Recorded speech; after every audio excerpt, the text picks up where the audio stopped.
And it was extremely helpful later on to relate to people and not even to fake it, but to say, I genuinely care what's going on with somebody. All right. So you get pulled in by whoever the guy is, wherever it is that you can't talk about, to do this thing. Right. Are you able to say what the conversation is like, where they officially tell you, dude, this is going to be totally off books, you're going to be deniable, and this is the darkest of the dark shit? So it's actually not as sexy as you might think. The conversation happened in a bar with the person that recruited me. Like, I knew ahead of time we went there on purpose to talk about it.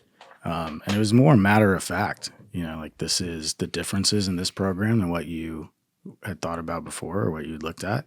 This is what that's going to mean. There's the risks that come along with that. And, if you want to do it, this is going to be a big boy game to play. So it's your choice, though. Is there anything that you sign to do this, or is there not even that? Because you're supposed to be completely deniable, but I don't know if there's like a secret repository somewhere for some record keeping. No, it was the same process for that as most, I had clearances, but there wasn't a special, like, now that you're in this, special program, you got to sign away, anything like that, or waive liability or anything like that. No. Right. Now, you had been saying, we got off it a little bit, you didn't want to go into everything that could help adversaries identify here, but there were some things about you that they said made you suited for this. Are there any other traits we haven't talked about that you think would be really relevant to bring up? Yeah, so I'm highly, highly empathetic. I mean, so much so I can feel energy off of people, like if they're upset or if they're happy, I can physically sense it. We could go to a bar right now and I could put my back to the door and have 50 people walk in. I could tell you just by feeling it who the 5 violent people were that had walked in that day. I can sense it. That's interesting. So let me take that a layer deeper to make sure I understand. Were you empathetic because you're an empathetic person, or were you empathetic because you had a skill to be able to turn it on, to be able to feel other people's emotions? And I'll explain why I'm asking this in a minute. Because I'm an empathetic person. Okay. Yeah. I always have been from a young age. And it was extremely helpful later on to relate to people and not even to fake it, but to say, I genuinely care what's going on with somebody. Did you? Even if it was someone you were undercover with that you're trying to pull one over on? Absolutely. Yeah. It's not being faked. It's real. We're going to get there. And so I think that I don't want to pitch it in a negative way, but it's very helpful, right? So the agency didn't have to tell me, pretend to be empathetic.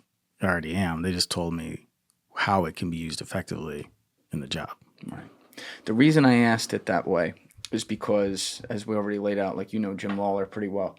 Jim is a guy who I really appreciate how in depth he goes on the different psychiatric traits that they look for across different types of spies and stuff. And one of the things he's discussed a lot, and I've discussed this with other people after that, is that CIA is often looking for people who are borderline sociopathic. And the way he explains it is they tread that line. They're not full-blown sociopath or anything, but they have an ability to be what I would say is like anti-empathetic in a way, like not be able to feel things and just be able to get a job done and put on an act like you can feel things to get people's trust. And every person, including John Kiriakou and Andrew Bustamante that I run that by, they're like, yep.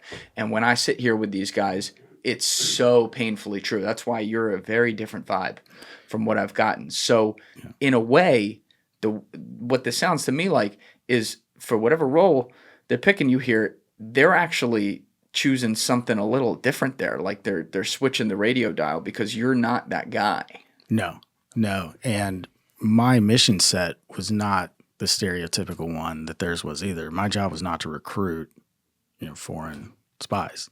And so there's a little bit of a different mental makeup that goes into what I did compared to, what they did as well.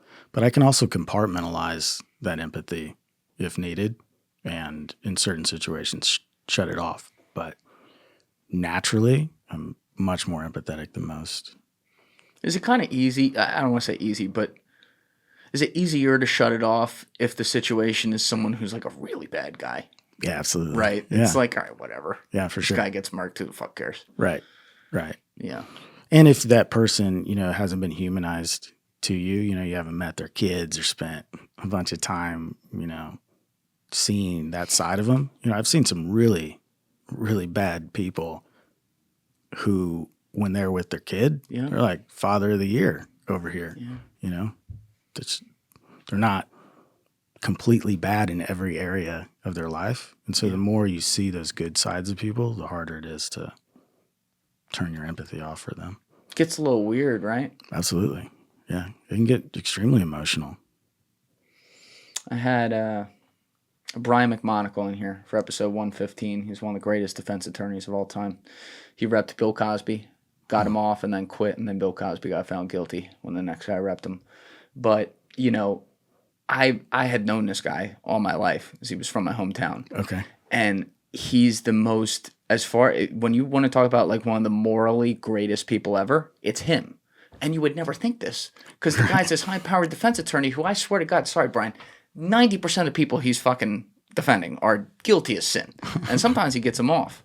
But, to his credit, he really talked a lot about this and kind of the human battle you fight with that. And obviously he believes in putting the government to the test. And, when they win the test, great.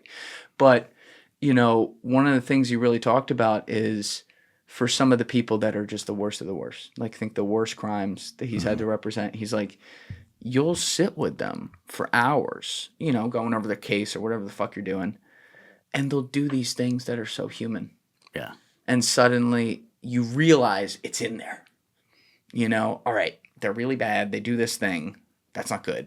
But like maybe there's something okay in there. Did you ever... Thank you for watching the video, guys. If you haven't already subscribed, please smash that subscribe button and check out this clip's full podcast episode by clicking here or in the description below.